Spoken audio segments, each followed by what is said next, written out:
Open source models are not going to kill OpenAI anytime soon, but we need to talk about it because they are getting much better and they're getting much better much faster than people acknowledge.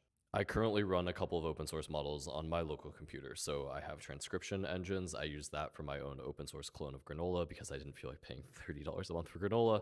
And I have a text to speech engine, which I use for my own version of Whisperflow because, again, I have no desire to pay $30 for Whisperflow.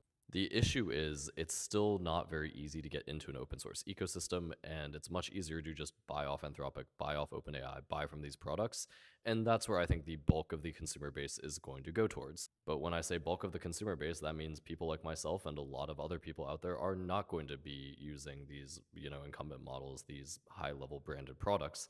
They're going to build their own infrastructure because they can.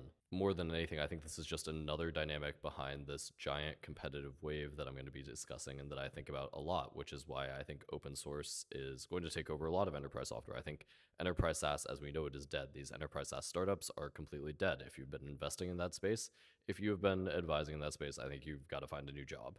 But I don't think open source is going to beat out OpenAI. It's not going to beat out Anthropic because there is something to be said for branding. There's something to be said for name recognition.